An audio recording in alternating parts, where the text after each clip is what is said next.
Welcome to the Codecast podcast. Real-world insights for your daily medical coding and billing processes. And now, here's your host, Terry Fletcher. Hello, everyone, and welcome to the Codecast podcast today. My name is Terry Fletcher. Today, I wanted to talk about compliance plans and the OIG and DOJ and what they're saying about them, if you have one and if you don't, and really why it's important. Remember, a compliance plan, in effect, is really about self-policing, and that's really central to the premise of having a compliance plan. And I know I've been saying this quite a bit, but with the COVID and all of that, there will be an onslaught of reviews, audits, and investigations. OIG starts them actually yesterday, if you're listening to this podcast, on the 4th. On the 3rd, they started them up again. But right now, money is bleeding from insurance programs, and I'm sure a fair amount is due to fraud, waste, abuse, and basically the general catch-all of careless billing, documentation, and the not having a compliance plan or a poor compliance plan. And so it's not, and simply put, it's not a matter or if the provider will have to pay money back or if a provider will be caught for fraud, but when.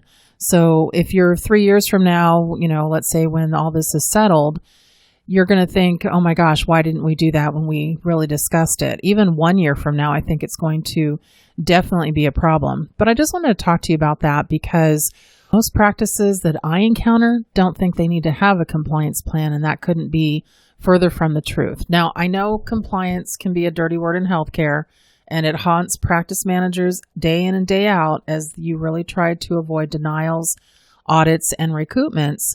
But achieving compliance is no small task, and it is also based on the complexity of payer requirements and ever-changing regulations, as we know. Also, let's face it, employee burnout makes it difficult to maintain compliance because when staff, physicians, providers are burned out, they're less likely to perform at their best. So maintaining compliance requires ongoing attention, an all-hands-on-deck attitude, and it also requires a written plan that details exactly how staff, and I'm going to talk to the doctors about this as well, will promote accuracy and ethical practices. So it's something you have to really do, otherwise you could get caught in a problem here. The Codecast is also brought to you today by Charles Schwab. Be a more informed investor. Follow us for news and insights to help you own your tomorrow. AboutSchwab.com. Okay, so let's really talk about this and kind of dive in here. The benefits of a compliance plan. I know sometimes people think about that and think, okay, go ahead and tell me why I have to do it, Terry. But something that everybody doesn't know that's still into effect, under the Affordable Care Act, providers are required to have a formal compliance plan. If you treat patients that have Medicare or Medicaid, it's not an option. Yeah, I don't think many practices realize that it is a requirement. I know that the practices I've talked to, they said, well, we're just supposed to have one in the works, not according to the OIG, HHS, and the Department of Justice. So they say you have to have one. And it also, not only does it give you basically a peace of mind for enhanced patient care from a higher quality, more accurate documentation standpoint, but you also will see an effect on faster and more optimized payments on claims, fewer billing mistakes, and reduce vulnerability for an audit. So according to the Office of Inspector General, and I'll quote something they just put on their work plan, physicians should view a compliance program as analogous to practicing preventative medicine for their practice. They say practices that embrace the active application of compliance principles in their practice culture and put efforts toward compliance on a continued basis can help prevent problems from occurring in the future. And so you need to have a strategy, and it should be part of your management strategy in your office. So consider these steps when you're trying to build that compliance plan. First of all, establish a code of conduct. That's huge. For example, require staff to submit claims in compliance with all applicable state and federal laws and regulations. Also require them to code accurately according to the documentation provided. Sometimes physicians want to code to the medical instead of code to the documentation. That's a lot different, what they're thinking versus what they actually told you they did. And then try to avoid these high-risk areas, and these are high-risk compared or identified by the OIG. They said, 1, billing for items or services not rendered or provided as claimed. I see that all the time, believe it or not. Billing for non-covered services as if they were covered. Clustering, so billing for things that you're trying to bill as a package. Double billing resulting in duplicate payment and then not returning that reimbursement. Failure to properly use coding modifiers. Do you know how many times I see a 59 modifier slapped on something when it's not necessary? If it doesn't have a CCI edit and it's not bundled, it doesn't need the modifier. So some people say, well, I can't get it paid otherwise. Well, then check first to see if it actually should be paid or if it is a bundle or inclusive service. Also, knowingly misuse of provider identification numbers, which can result in improper billing. Submitting claims for equipment, medical supplies, and services that are not reasonable and necessary. Unbundling, so billing for components of services instead of using an all-inclusive code. And then upcoding. Upcoding is a big thing when I deal with litigation, but upcoding the level of service provided based on the volume of documentation, not based on the substantive value of that documentation, so what the content is about. And then describe how staff will receive ongoing education. That's the biggest thing in a compliance manual. So you need to require staff, and include your physicians in this, to attend at the minimum an annual compliance training, as well as ongoing training to improve coding and billing accuracy. What I do with my clients who are contracted with me to be audited, and I have one really big client that we audit them 3 or 4 times a week. Because of how many physicians they have, we go through the cycle of all the physicians. And when I find inaccuracies or certain red flags, then I have a one-on-one with that physician.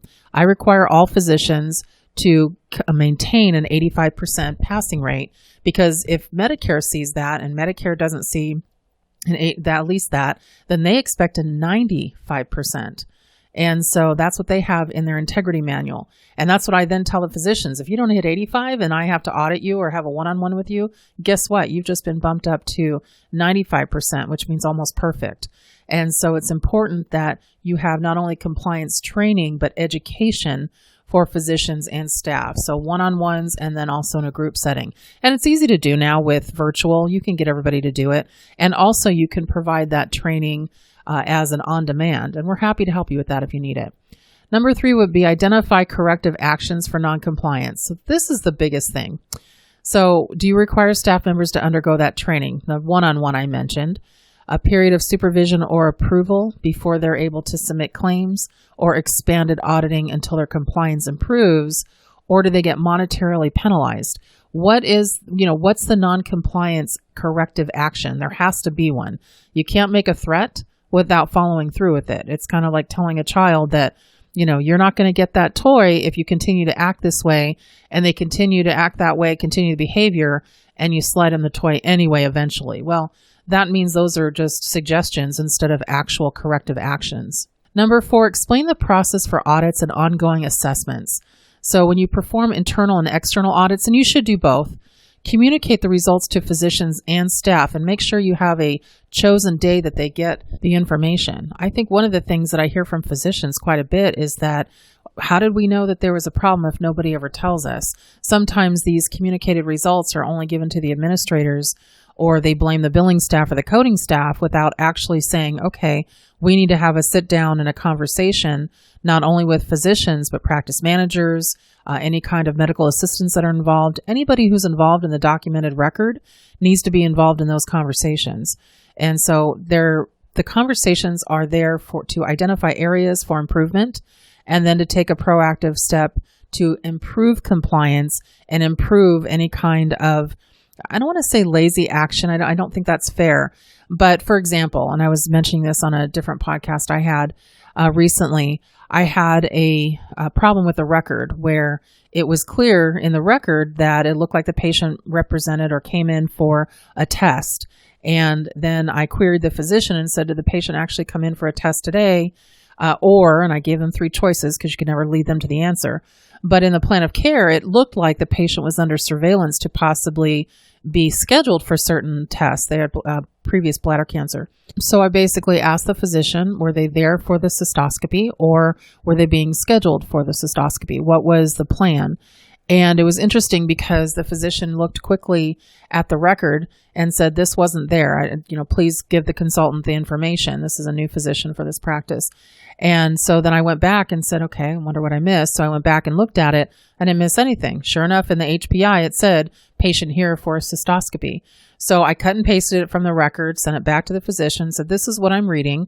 The reason I'm asking is you build a level 5 service, and the patient, if they were scheduled to come in for the actual diagnostic test, then you can't have the E&M service. But if the patient was here evaluated for that test, plus their other risk factors, then you haven't met the criteria. Just need to clarify, since you're trying to build level 5, and no level 5s leave your practice until I approve it. And sure enough, the doctor comes back and says, wow, I missed that in the HPI. The MA put that information in there incorrectly. How do we correct it? And so then I gave them the steps on how to correct and how to do an addendum to an electronic health record. And then it was approved after that, after the physician re-authenticated the record. But here's something that you can see, that there's an identified area there for improvement, where you need to make sure you know what your MAs, what your assistants, what they're putting in the medical record, because your name's on it as a physician, as a provider, as a mid-level. Whoever is taking the responsibility of submitting that claim under their licensure, that is their responsibility, regardless of who's in the record. So taking a proactive step to improve compliance and make sure that that's looked at is going to be important, especially with some of those levels of service. And then number 5, reiterate the importance of creating a culture of compliance. And what that means is provide staff with ways to anonymously report non-compliance to their supervisors. So I want to tell you about this for a second. When my daughter, a long time ago, before she was a teacher, she worked at Starbucks for 3 years. And one of the best jobs she had, she hated some parts of it because she's like, they just gossip, they just do this. But I'm like, honey, welcome to any job, let's face it. But the one thing, when she would complain about anything about the job or a person or anything, I said, it's going to be on deaf ears if you complain about a person. You're going to have a problem with personalities in any aspect of any job that you have. I said, you just are. But if you report or complain or have a problem with the job, so for example, it's not about, Susie didn't do this or do that. It's that this wasn't done. The floors weren't swept. They weren't done. And so we could have had an injury. Focus on what somebody isn't doing about their job and compliance about their job.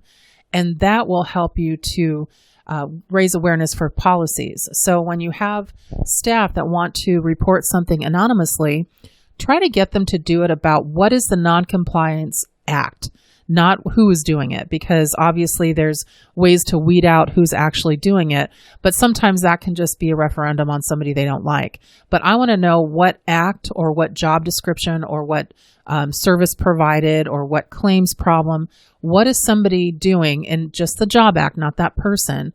What are they doing that you consider to be non-compliant? And that's what you want to see put into those boxes or into that way to anonymously report.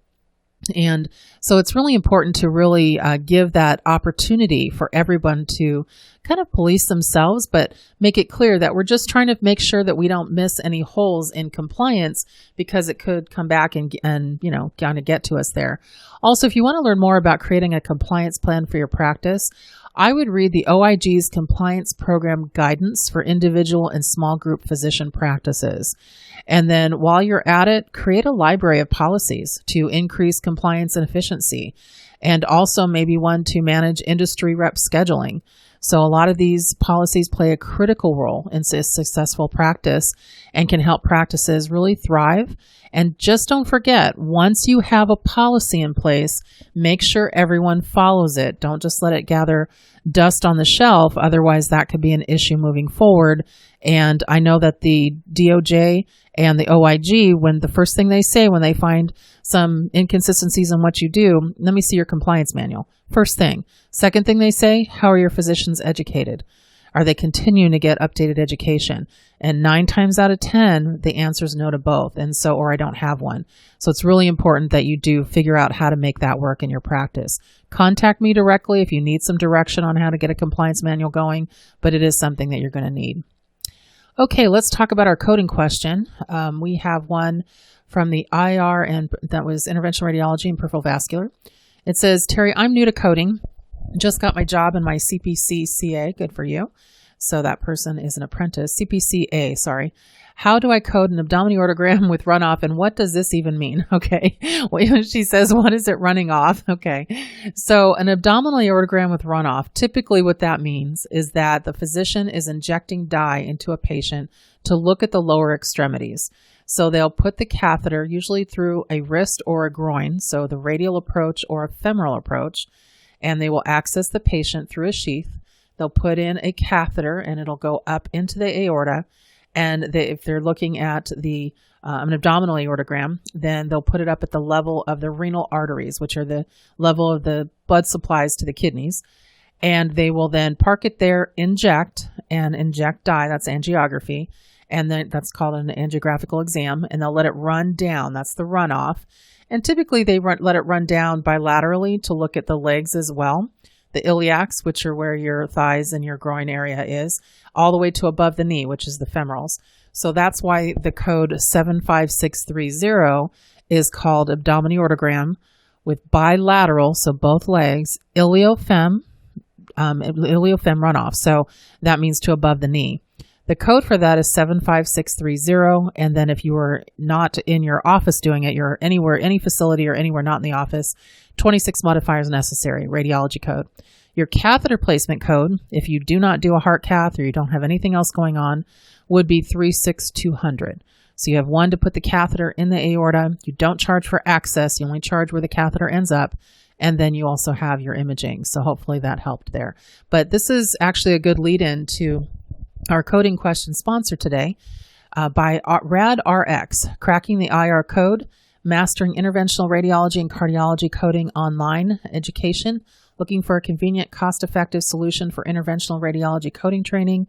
Comprehensive online training program is the perfect method. So participants earn 24 CEs for AHEMA, AAPC, and RCCB. rad.com/education. And also, if you use the promo code TFC150, you'll get $150 off your purchase. So TFC150, radrx.com.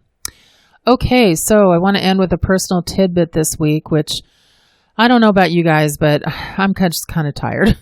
Just kind of tired with everything going on in the world. So I switched my hours of working. And so now I take Fridays and Saturdays off, and I actually come into my office on a Sunday. And when I say I take it off, it means I don't drive to my office. You know, I'm always have my phone and my laptop at home. So there are times when I will pull it up and answer some emails and be available if I need to be. But I really like taking Fridays off. I don't know what it is, but I've been able to have friends over in our backyard with social distancing, just so you know. And I live on a golf course, so I've been able to sit on our deck, open some wine. I make individual cheese plates with my gloves and everything.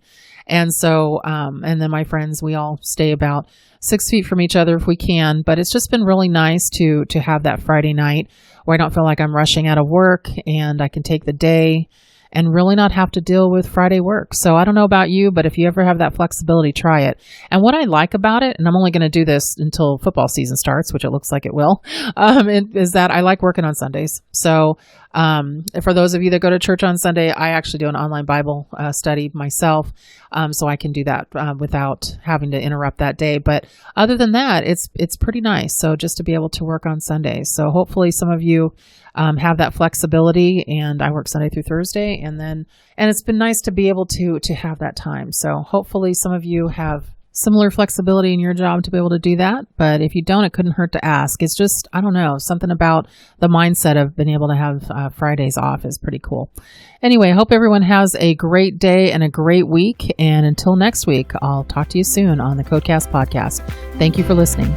For more information on medical coding, billing, auditing, and compliance, including how to hire Terry, follow Terry on Twitter @TerryCoder1 or visit her website at www.terryfletcher.net. Podcast producer Joe Kuzma. Music producer Dassassin Music.